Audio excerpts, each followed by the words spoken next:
this has been pretty much my mini cup breakfast as I've started.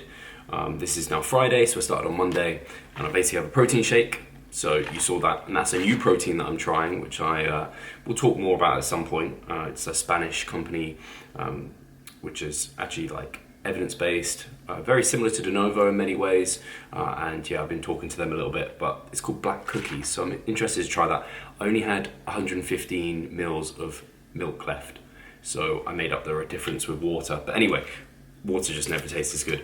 And then here, I just have a punnet of blueberries, so 150 grams of blueberries. I normally have like an orange at some point as well, pre-workout. Again, my appetite is not great in the mornings. I also have to admit, as you guys know, I love my monsters, so I have been, our Tesco has a 4 multi-pack now, so each monster is less than £1 each, so I feel relatively like, oh, that's pretty good value. So I've been having a monster the first thing in the morning. I have the excuse that I feel like I'm like, yeah, it's hydrating me, I don't feel like having water, also don't feel like eating still first thing in the morning. So I normally am like up and at it and on my computer by around 7, waking up just before then, taking Ada out and everything. But now it's 9, so I kind of essentially fast for a couple of hours just because I want to get into work and do all of that sort of stuff before eating. So this is breakfast. Cheers. The moment of truth. I had, what was it? Bonbon hazelnut or something yesterday?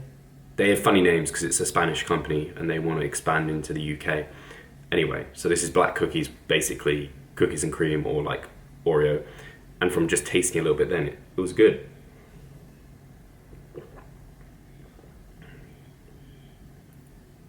It's very pleasant actually. It's nice. I like trying different protein powders. Apparently this is their best seller. So that can only mean a good thing. It does taste like Oreo. That's pretty decent. Some more food. So this has always been a traditional cutting thing for me to be eating. And that is cocoa oats. So this is 100 grams of oats and it has 10 grams of cocoa.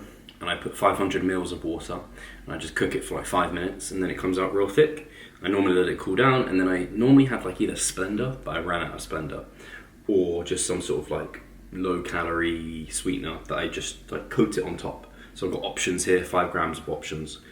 I highly recommend the honeycomb options or the salted caramel options. I have normal options here. It sucks compared to those. It's terrible.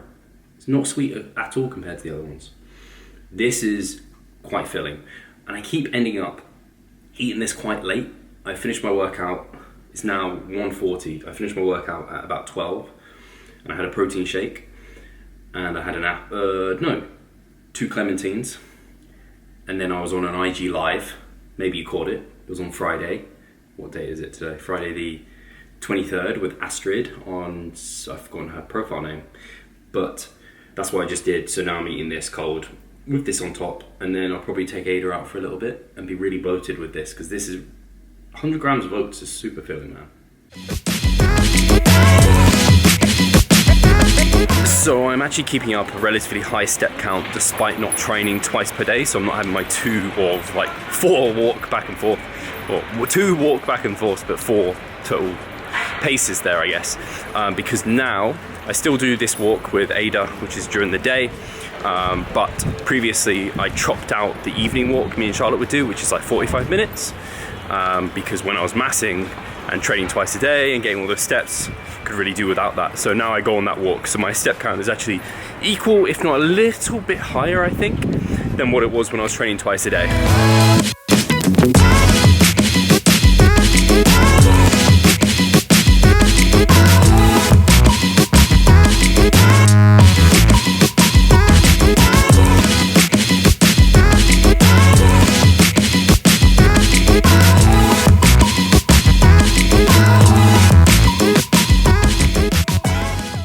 So guys, I'm going to apologise first of all because quite often when I do these videos, Ada is in the background chewing a bone or making some noise, and she's chewing a bone at the moment, so if you can hear a grinding noise, I apologise, but this is a vlog, and so Doesn't that make it acceptable? Anyway, I thought, I don't know how long I'm going to end up speaking for here. I apologise if it's quite extensive, but I wanted to talk through, I thought it would be important, maybe I'll put something up alongside a physique update or something, or in front of this, if I can speak.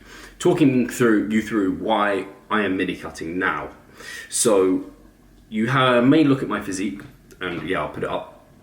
You might be thinking, Steve, you look relatively tight. You can still see some muscle definition and things like this. Why are you mini cutting now? Why couldn't you just keep massing? So I will tell you why.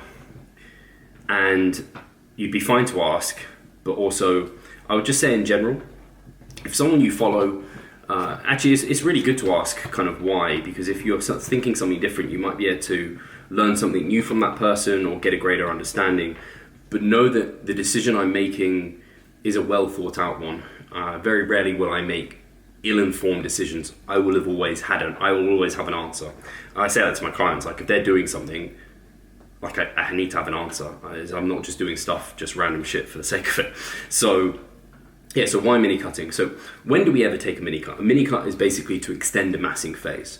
So you want to take a mini cut when you essentially, the way I view it is I like to take people back, and I'm like, okay, so this is where body fat settling points come in.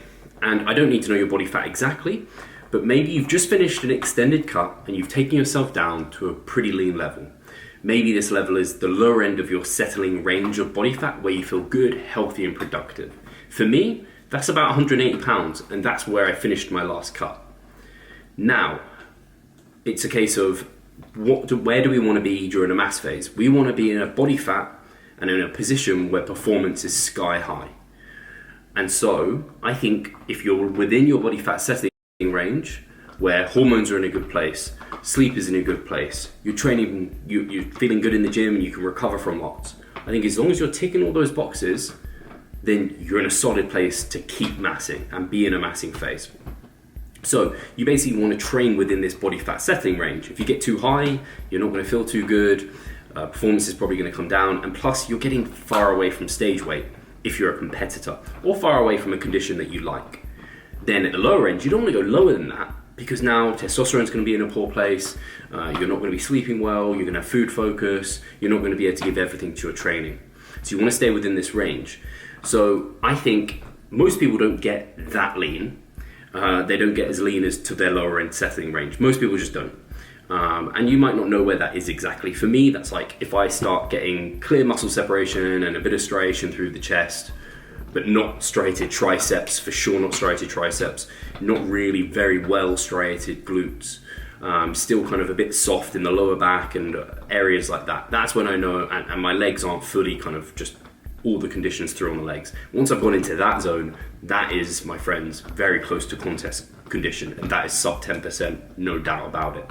So mine is fairly lean. I've always been a relatively lean guy, never have been massively overweight. I kind of have always been traditionally what people probably think of as like a hard gainer, because I just maintain quite a lean physique comfortably. So having said that, I got to that lower end and I massed up to 190 pounds. Now where's my upper end? Probably closer to 200, or maybe even a bit above that, but around 200. Started feeling real bad around 200 pounds. And my body fat's not going to be super different between last time I hit that to this time, because you're not building muscle that quickly. So why aren't I going up all the way up to 200 pounds? Well, I could for sure. And I think if I wasn't thinking about competitions, I would, but I have competition at the end of, like, at the back of my mind. And I'm looking to compete relatively soon, as in next year, which is relatively soon. Later next year, but still next year. So I could have kept bulking up, maybe bulk up to 200 pounds or so, and taken an active rest period or a primer phase, and then gone into that. That would have been an acceptable choice. But then I'm 200 pounds or so. My stage condition or stage weight is maybe around 170 as a guess, because it's going to be a little higher than last time, and 170 is not a bad call. That's 30 pounds. 30 pounds is quite a lot of weight to lose in one go. That's a fair hit. That's going to require a lot of time dieting, and potentially benefit from having a double punch approach where I lose a chunk of weight, maintain, and then lose a chunk of weight again.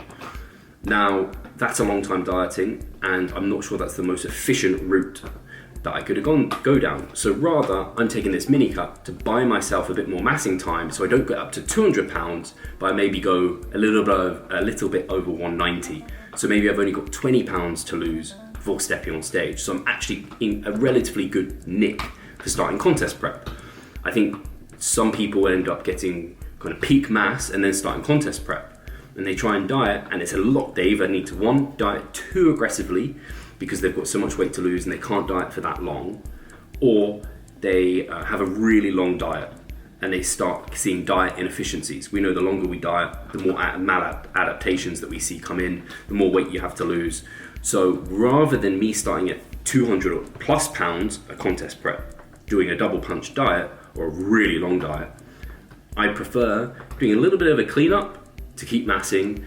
I'm still in that body fat range where I feel good and I'm productive in the gym, and that's where I can go. Now, if I didn't have a contest prep, then I could bulk up to like the 200 pounds and then just do a mini cut down and then go up again. But this time round, that mini cut's not going to get me in any sort of contest prep condition, right? So that's why, for me, it makes sense to do it this way round. I don't want to have to lose 30 pounds in one go. I've been there, done that.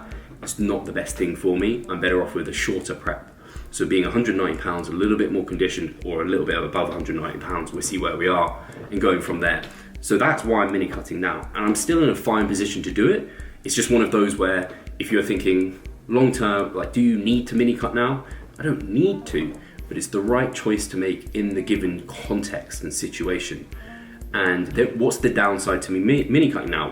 Disrupt a bit of massing momentum, and someone could argue, oh, you're going to get really lean by the end of it, maybe too lean. And I would say I'm not going to get that lean, too lean for me, because I know myself, and I know once I finished that extended cut where I got to 180 pounds last, and I looked in good nick, I was almost held on to all my performance from when I was 200 pounds. I didn't lose much training performance. So I was just on that cusp of, if I'd gone further, I'd have been in that body fat zone that I don't want to be in, that fire and the flames. So yeah, anyway, I thought I'd explain it because some people might be looking at it and they'll be a bit like, Steve, don't you normally say like only take a kind of mini cut when you really need to keep you in that kind of massing zone? And I would say you're right. And then you might be like, why are you doing it? And I'd show them this video or kind of try and explain it. So hopefully that makes sense. As ever, questions, concerns, if you disagree with me, let me know.